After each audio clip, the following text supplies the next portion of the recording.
अस्सलाम वालेकुम गाइस, कैसे आप सभी लोग। Welcome back to the new video. आज की वीडियो उन स्टूडेंट्स के लिए जिनके एग्जाम होने वाले हैं मार्च अप्रैल मई, इस दौरान जिनके एग्जाम होने वाले 9, 10 फर्स्ट ईयर सेकेंड ईयर के। आज हम उनके एक टिप्स लेकर आए हैं। वो टिप्स जो वो राइटिंग के थ्रू करते हैं और उनके मार्क्स कम आते हैं।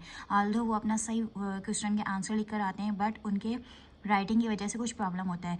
और वो प्रॉब्लम क्यों होती है, आज हम उसी के बारे में बात करेंगे। अच्छा, राइटिंग की कुछ टेक्निक्स होती हैं, अगर आप उनको फॉलो कर लें तो अगर आप कुछ गलत भी लिख रहे हैं तो वो सही लगेगा, क्योंकि राइटिंग जो होती है वो बहुत इंपॉर्टेंट होती है एक पेपर में। जो हमारे टीचर्स होते हैं उनके पास इतना टाइम नहीं होता कि वो हर क्वेश्चन को इन डिटेल चेक करें। कुछ टिप्स होती हैं, अगर आप उनको फॉलो कर लें, अपनी राइटिंग को सही कर लें, तो आप यकीन करें आपका पेपर बहुत अच्छा होगा और आप काम करते हैं वो भी गुड लुकिंग नज़र आएगी। कुछ टिप्स हैं वो हम आपको बताते हैं। स्टूडेंट जिनके एग्जाम होने वाले हैं आज उन्हीं के लिए है ये टेक्निक्स है राइटिंग की, और ये आप एक तरीके से हैक समझ लें, राइटिंग हैक। अगर आप इनको फॉलो करें और इन पर थोड़ा सा ध्यान दे दें तो आपका आधा मसला तो यही सॉल्व हो जाएगा।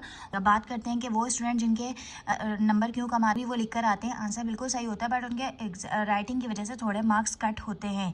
तो क्या क्या मेजर पॉइंट्स होते हैं वो आज मैं दिखाने वाली हूँ। सबसे पहला पॉइंट है बैड राइटिंग। वो स्टूडेंट्स जो अक्सर बिल्कुल सही लिखते हैं क्वेश्चन का, लेकिन उनकी राइटिंग बैड होती है, स्लो, स्पीड बहुत स्लो होती है, कट्स इन आंसर में बहुत ज़्यादा कट्स लगा देते हैं वो लोग। और एक इम्पॉर्टेंट चीज़ वो ये है कि याद नहीं रहता।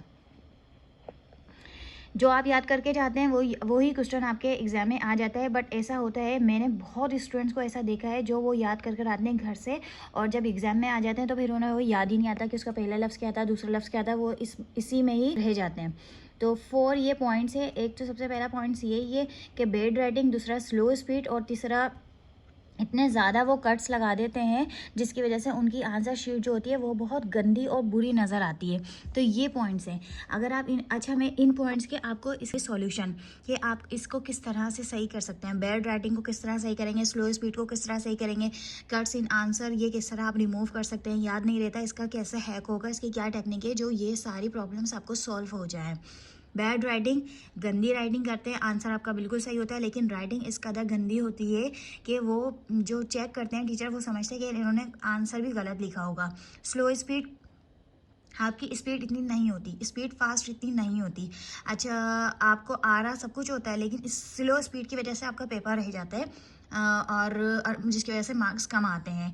कट्स इन आंसर में आप लोग इतने कट्स लगा देते हैं, इतने ज़्यादा कि वो गंदा गंदा लगता है।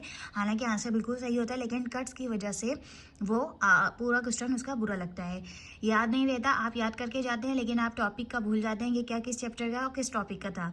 आज हम इसका सॉल्यूशन फाइंड करेंगे और देखेंगे कि अगर आप ये 4 चीज़ों को फॉलो कर लें, इसका आप सॉल्यूशन ढूंढ लें, तो आपका जो एग्ज़ाम होगा इंशाल्लाह बहुत अच्छा जाएगा। और जैसे ही आप लोगों को पता है कि एग्ज़ाम्स आने वाले हैं, अगर आप इसी अभी से ही ये 4 पॉइंट्स पर फोकस करना शुरू कर दें और इस पर काम करना शुरू कर दें, तो आपका पेपर आपके सामने होगा, आपका रिजल्ट आपके सामने होगा, और रिजल्ट जैसा आप चाहेंगे वैसा होगा, और आपको पेपर में परेशानी भी नहीं होगी, क्योंकि आप ये 4 रूल्स को फॉलो कर लें। और साइकोलॉजी के मुताबिक अगर आप ये 4 रूल फॉलो कर लेते हैं तो टीचर्स भी समझते हैं कि बच्चे ने बिल्कुल सही काम किया है। सबसे पहले हम बात करेंगे बैड राइटिंग पर।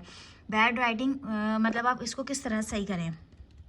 ये देखें, कुछ इस तरह से राइटिंग्स होती हैं स्टूडेंट्स की जो इतना गंदा गंदा लिखते हैं, और ये कट्स जो आपको नज़र आ रहे हैं, ये कट्स की वजह से आपके नंबर कट जाते हैं। अब मैं आपको क्लीन राइटिंग दिखाती हूँ।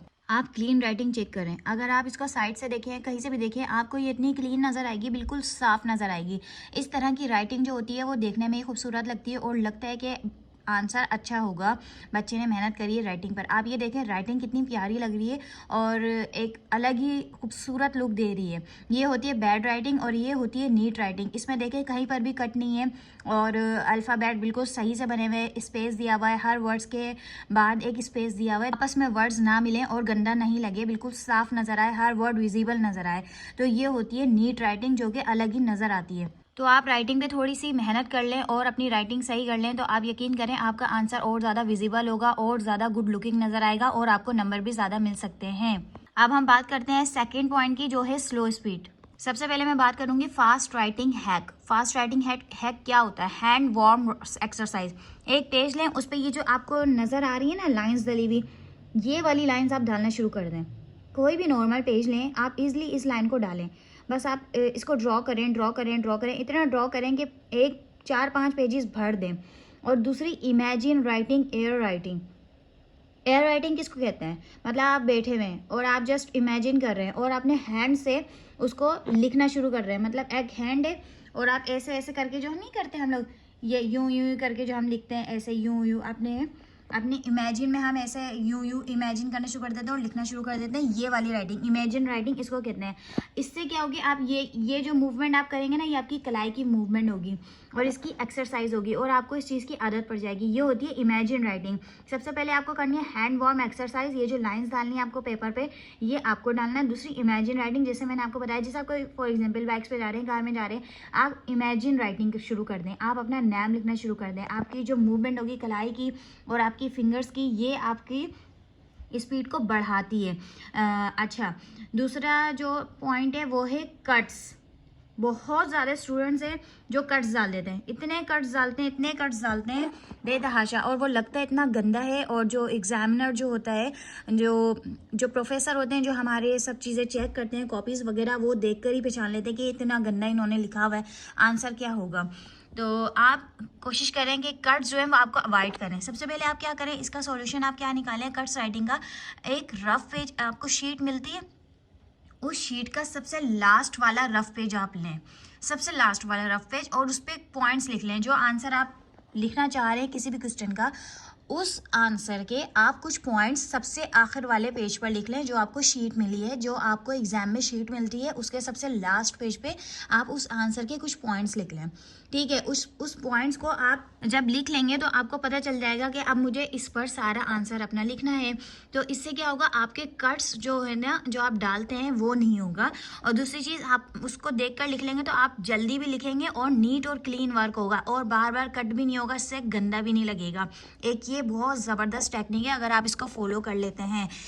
सबसे लास्ट में आता है याद नहीं रहता कि मैंने आपको एक वीडियो भी बनाई हुई है, कल ही मैंने वीडियो अपलोड करी थी कि हम किस तरह याद कर सकते हैं, और उसको याद तो करते हैं और फिर उसको किस तरह जहन में फिट कर सकते हैं। ये मैंने पूरी वीडियो बनाई हुई है, आप लोग वो देखें, बड़ी हेल्पफुल वीडियो है, इंशाल्लाह आपको उससे बहुत फ़ायदा होगा। अच्छा, याद नहीं रहता, इसकी एक और मैं बताऊँ, रिकॉल चैप्टर। आप सबसे पहले क्या करें, जो भी क्वेश्चन है उसका आंसर आप सब क्वेश्चन को रिकॉल करें कि ये किस चैप्टर का है। जब आपको पता चल जाएगा कि ये किस चैप्टर का है, तो फिर आप टॉपिक को आइडेंटिफाई करें किस टॉपिक से ये है। सबसे पहले चैप्टर को आप रिकॉल करें, फिर उसके टॉपिक को आइडेंटिफाई करें।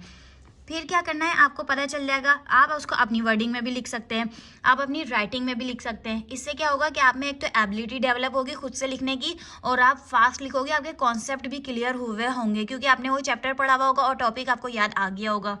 अच्छा, जो भी आप आंसर लिख रहे हैं ना, आप उसको पैराग्राफ में लिखें। पैराग्राफ वाली राइटिंग को बहुत अच्छा माना जाता है, बहुत अच्छा लुकिंग भी, उसकी बहुत अच्छा गुड लुकिंग भी लगता है। पैराग्राफ में हमेशा अपना आंसर पैराग्राफ में लिखें, और जो जो उसके मेन कीवर्ड्स हैं उसको आप क्या करें, अंडरलाइन कर दें। अंडरलाइन करेंगे ना तो ब्लू, वैसे ब्लू चलता है, रेड नहीं चलता एग्जाम में, तो आप ब्लू से उसको अंडरलाइन कर रहे हैं, वो दिखने में इतना खूबसूरत लगेगा, और अंडरलाइन करेंगे तो एक अलग ही लुक देगा। उसकी सबसे पहले नज़र जाएगी वर्ड्स पर, अंडरलाइन वाले कीवर्ड्स पर। जो भी आंसर लिख रहे हैं उसके जो मेन पॉइंट है उसको आप अंडरलाइन करें। अंडरलाइन करेंगे तो वो बाकी चीज़ों को छोड़ेंगे, आपके अंडरलाइन वाले वर्ड्स को देखेंगे और उनको पता चल जाएगा कि ये आंसर बिल्कुल सही है, क्योंकि उनके पास इतना ज़्यादा टाइम नहीं होता कि वो इन डिटेल आपकी सारे आंसर को चेक करें। तो ये जो है, ये हैक्स है, अगर आप इनको फॉलो कर देते हैं तो आप यकीन करें आपको याद भी इतना अच्छे से हो जाएगा, आपका एग्ज़ाम भी बहुत अच्छा जाएगा और नीट एंड क्लीन लगेगा। एक राइटिंग हमारे एग्ज़ाम में बहुत मेजर रोल प्ले करती है। अगर हमारा साफ वर्क हुआ होता है तो हमें नंबर उसके भी मिलते हैं, वरना कट्स के इतने ज़्यादा नंबर कट जाते हैं। आल्दो आपका आंसर बिल्कुल सही होता है, लेकिन वो गुड लुकिंग नहीं होता, अच्छा नहीं लगता। तो ये जो 4 रूल्स हैं, आप इनको फॉलो करें। अब एग्जाम में बहुत टाइम है, जब तक आप इस पर प्रैक्टिस करना शुरू कर दें। स्लो स्पीड की वजह से क्या होता है, हमारा पूरा पेपर रुक जाता है और हमें नंबर पूरे नहीं मिलते। जैसे मैंने आपको बताया कि शीट के सबसे लास्ट में आप रफ पेज पे कुछ पॉइंट्स लिख लें, जो जो आपको आंसर आता है। अच्छा, जो आंसर आपको पहले आते हैं आप पहले उसको फिल करें, और जो नहीं आते उसको सबसे लास्ट में करें। उसको लेकर नहीं बैठ जाएंगे ये मुझे नहीं आ रहा, उसको छोड़ दें, जो आ रहा है सबसे पहले वो करें। कट्स आप बिल्कुल अवॉइड करें, नहीं रहता तो शीट के सबसे लास्ट पे आप रफ पेज पे लिखें जो जो पॉइंट्स आपको याद आ रहे हैं। बैड राइटिंग की मैंने कहा आप प्रैक्टिस शुरू कर दें बैड राइटिंग की, आप बहुत ज़्यादा करें, इससे क्या होगा आपकी जो राइटिंग है वो सही हो जाएगी, इस पर स्पीड आपकी जो है वो तेज़ हो जाएगी, कट्स आप अवॉइड करेंगे क्योंकि आप लास्ट में कुछ पॉइंट्स आप लिख लेंगे तो वो पॉइंट्स को आप यूज़ करते हुए अपने सारे आंसर को ईजिली लिख लेंगे। याद नहीं रहता, इससे ये होता है कि आप चैप्टर को रिकॉल करें, टॉपिक्स को आइडेंटिफाई करें और देन आप उसको अपनी वर्डिंग में भी लिख लें। लेकिन जो आपको नहीं आ रहा वो सबसे एंड में करें, कोशिश करें सबसे एंड में करें और इस स्पीड को अपनी तेज़ करें क्योंकि आपको सब कुछ आ रहा होता है लेकिन आपकी स्पीड बहुत स्लो होती है तो कोई फ़ायदा नहीं है आपको याद करने का और याद होने का। वीडियो अच्छे लगे तो लाइक शेयर और सब्सक्राइब सब कर दीजिएगा। मिलेंगे न्यू वीडियो के साथ, अपना बहुत सारा ख्याल रखिएगा। अल्लाह हाफिज़।